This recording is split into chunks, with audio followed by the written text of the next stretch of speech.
Muito bem, iniciando a partir de agora mais um Conversa Séria, o podcast semanal com o empresário João Rafael de Aguiar.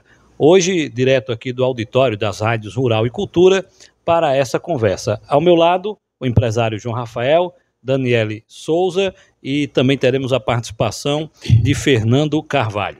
Empresário, seja bem-vindo ao Conversa Séria, é um prazer recebê-lo mais uma vez. É uma satisfação, Léo, quero registrar você, Daniele Souza, Tiago Ponsá, Ribeiro Júnior, que é nosso técnico, está aqui presente, e Fernando Carvalho.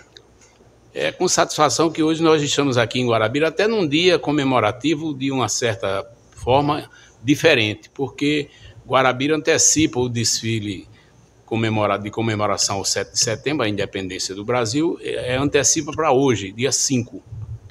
Porque, na verdade, é como o próprio prefeito falou em entrevista há minutos atrás, de que há um costume aqui em Guarabira dos 20 anos para cá, que há uma antecipação desse desfile em atendimento à cultura do próprio povo, que é aproveitar o feriado, o final de semana, para dar uma chegadinha nas praias ou visitar alguns familiares fora da cidade. E, por essa razão, não se faz jus à comemoração no próprio dia 7, e sim antecipado. Como já vem sendo antecipado por várias vezes, então esse ano não será diferente. Será para o dia de hoje. Então, estamos tranquilos, certo de que haverá logo mais, hoje quinta-feira, à tarde, a partir das 3 horas, aqui na cidade de Guarabira, um grande desfile. As pessoas que não tiverem a oportunidade de vir pessoalmente observar o desfile, naturalmente eles vão ter a oportunidade de assistir também no Portal Nordeste 1, que será transmitido ao vivo, para que as pessoas tenham a oportunidade de arquivar esse desfile como uma recordação no futuro. É importante nós preservarmos a cultura do nosso país e principalmente da nossa cidade e região. Empresário, para o senhor, qual a importância de uma data como essa, 7 de setembro, independência do Brasil? Primeiro, faz lembrar a tradição, né? A tradição que, como eu posso dizer, quando eu era garoto, que eu estudava na escola pública, havia uma rigorosidade com relação ao respeito às coisas referentes à independência do Brasil, como o hino nacional, os hinos referentes à independência, o hino da independência, tudo isso é importante que se estudava na escola. Eu não sei, estamos aqui ao lado de uma professora, que ela pode até falar como está acontecendo hoje, mas antes de começar as aulas, nós tínhamos como aluno cantar o hino nacional. É tanto que nossos cadernos já vinha na capa ou na entrecapa o hino nacional, a letra do hino nacional. Era uma obrigação de todo aluno a cantar o hino nacional e honrar a bandeira, valorizar a pátria. Eu acho que esse costume não deve ser modificado. Fiquei muito triste nesses últimos dias, estive observando nas redes sociais um hino nacional cantado em linguagem neutra, que eu nunca tinha ouvido nem falar, mas é para-choque de comunista que faz isso, que não honra a pátria. Eu acho que não devemos partir para isso, devemos construir sempre o nosso patrimônio, que é a nossa pátria. Não existe uma pessoa que não possa valorizar a sua pátria. Vamos, pelo menos, se não tivermos o respeito à pátria brasileira, devemos deixar o país, se for o caso. Mas não devemos viver num país que você não honra a pátria. Eu fico lamentável como, às vezes, tem pessoas que ligam para o rádio e diz que não acreditam no Brasil. Eu acredito no Brasil. O Brasil não é de propriedade privada, o Brasil é de todos nós. Nós temos que honrar essa pátria, que eu considero que é o melhor país do mundo para se viver. Daniele Souza. Mais uma vez, satisfação, empresário João Rafael, participar de mais uma edição do podcast semanal, hoje de número 12. E, João Rafael, começar falando, já que estamos falando sobre Brasil, desfile cívico, patriotismo, essa semana estivemos em uma de suas fábricas que justamente produz roupas para o Exército, para Guarda Municipal, de outros estados, São Paulo, Polícia Militar. E, empresário, essa representação cívica por mais que o senhor diga que acredita no Brasil, o senhor tem observado que isso está se perdendo um pouco com o tempo, porque, como o senhor falou, na escola que eu trabalho, nós temos esse hábito.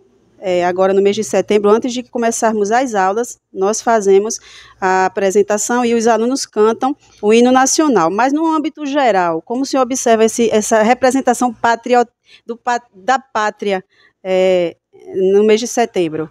Olha, no meu modo de entender, a pátria é como uma mãe, né? Nós temos que respeitar, nós temos que conservar aquilo que nós temos de certeza que é a base fundamental de uma nação, é a sua pátria.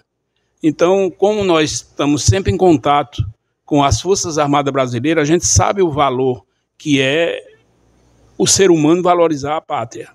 Semana passada mesmo eu estive um dia no quartel do Exército, na cidade de Belém do Pará, na capital de Belém do Pará, e a gente vê a importância que as pessoas têm em todo dia estar hasteando a bandeira nacional, tocando e cantando os hinos. Aquilo é muito importante, a gente reviver tudo isso, porque quando eu já falei há pouco, na minha infância eu tive essa oportunidade de estudar como garoto e aprendendo a valorização da tradição da nossa pátria. A nossa independência é um grande patrimônio, então nós não podemos nunca deixar de repassar isso para nossas gerações futuras, respeitando e valorizando a nossa pátria.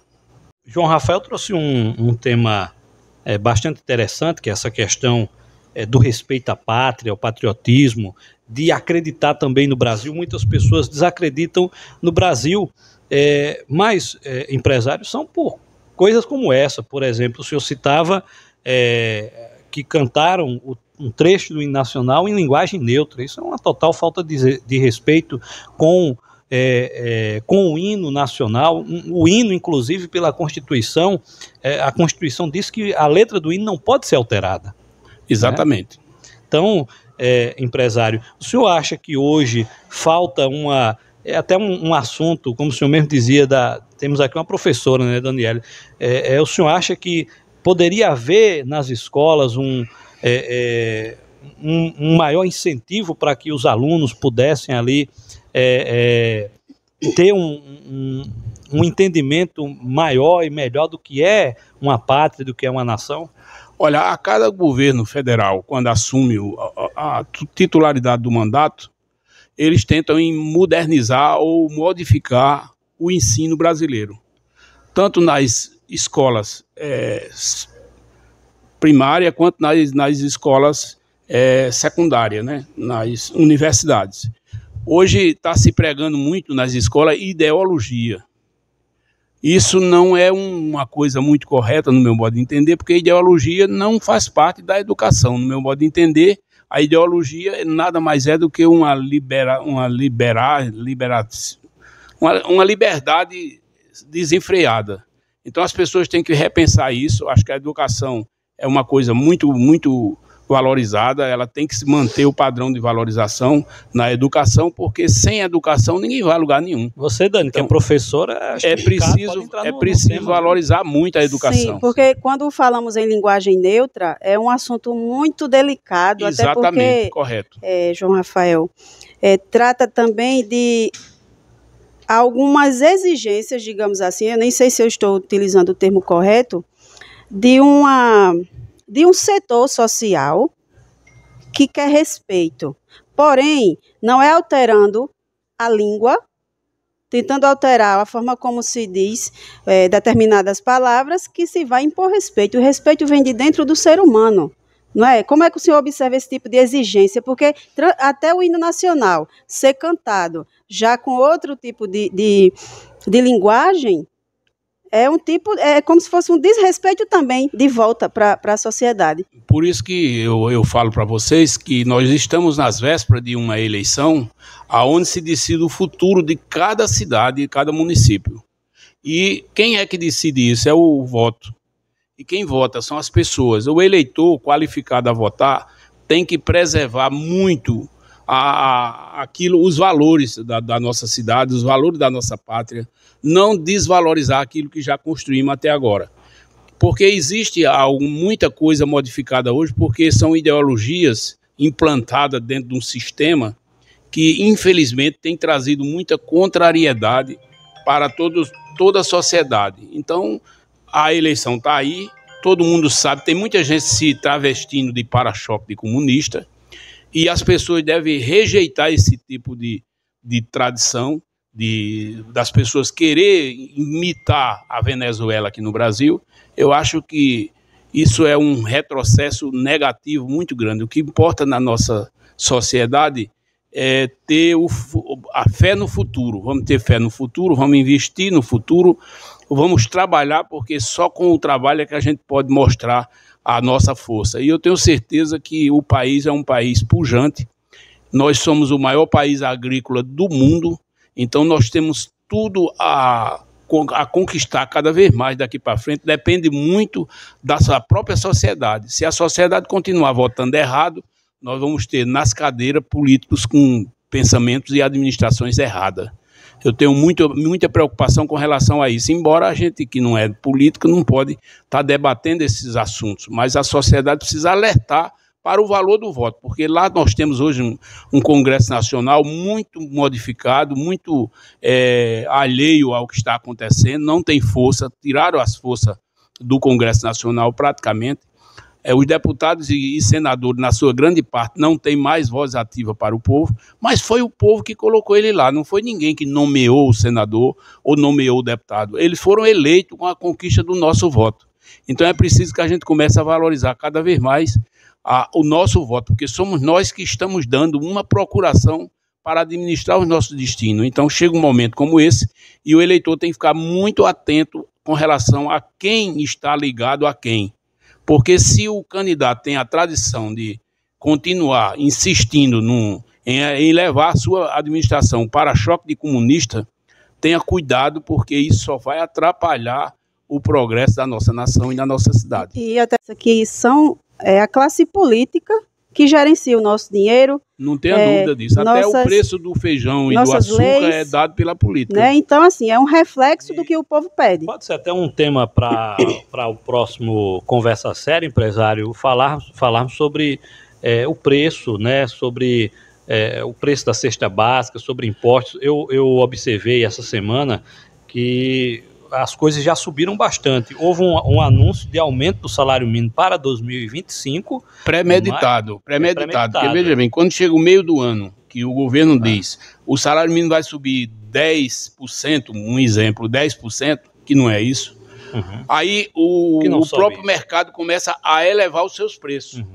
Isso prejudica o trabalhador, vou citar como que exemplo, só vai ter um aumento no final do mês de janeiro. Isso, e eu vou citar como exemplo aqui o preço do café. O café estava ali em torno de R$8, já está custando R$12. Isso um pacote de 250 gramas. Isso, um pacote de 250 gramas. Então, sobe mais do que o aumento do próprio salário. Né? O botijão de gás foi muito questionado em 2021, 2022, que dizia que ia mudar a política da Petrobras, e até realmente mudaram para pior, né?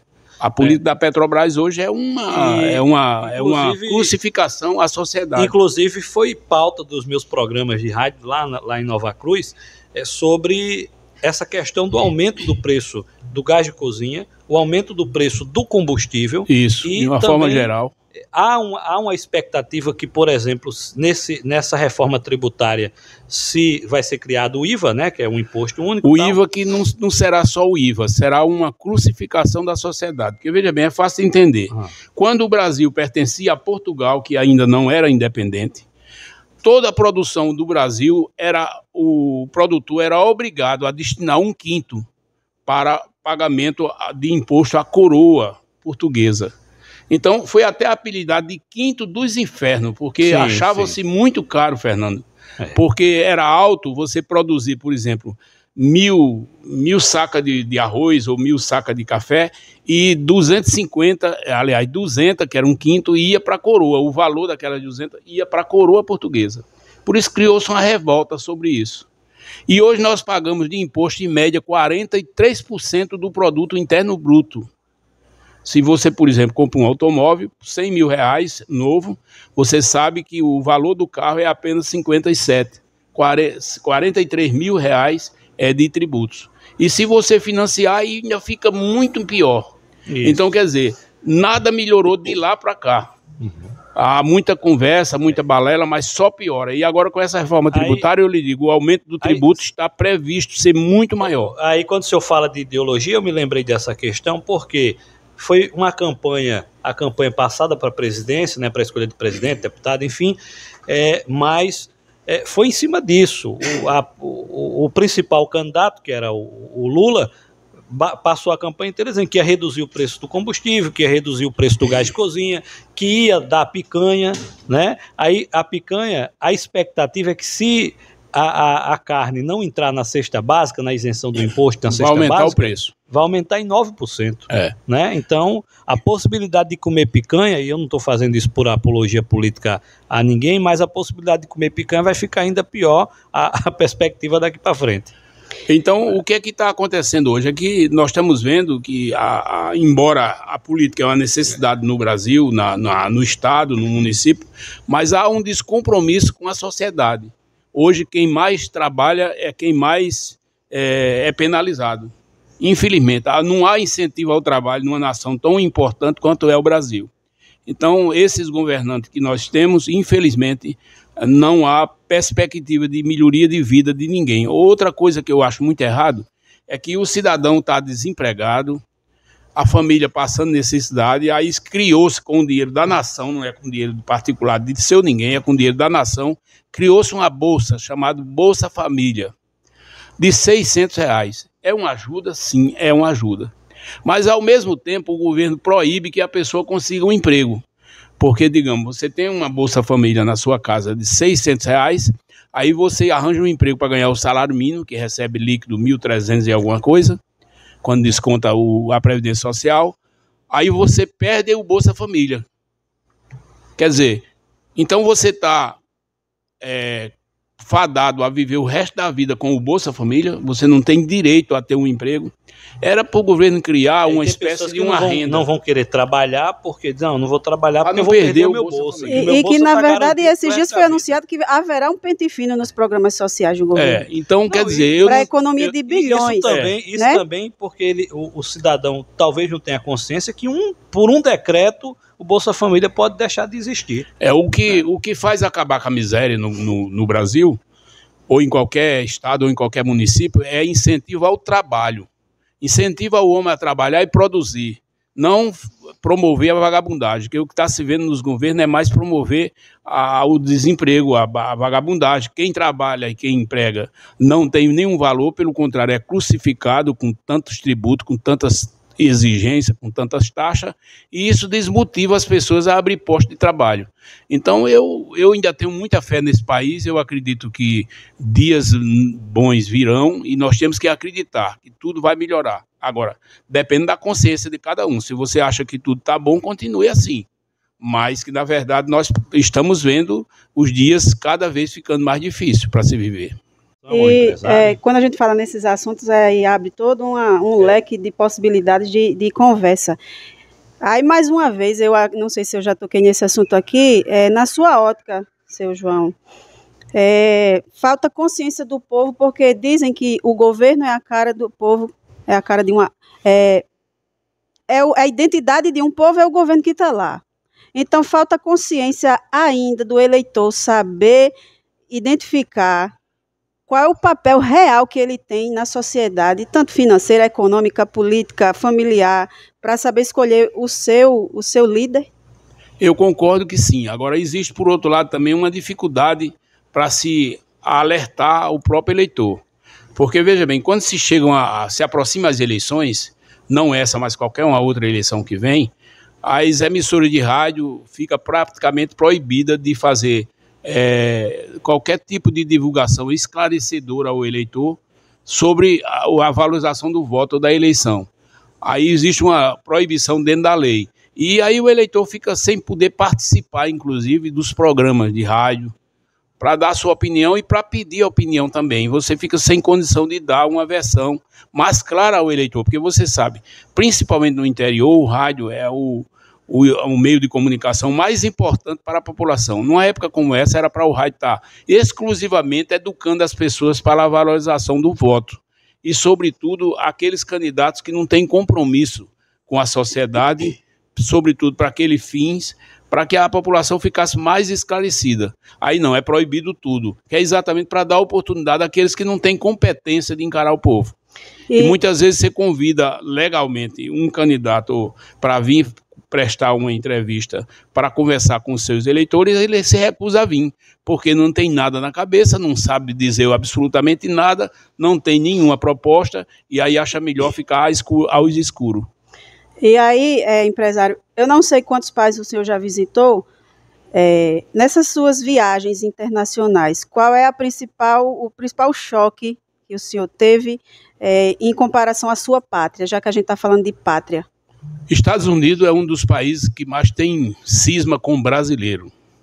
Porque o americano, ele visita muito o Brasil. E dificilmente um americano vem para o Brasil para não ser assaltado.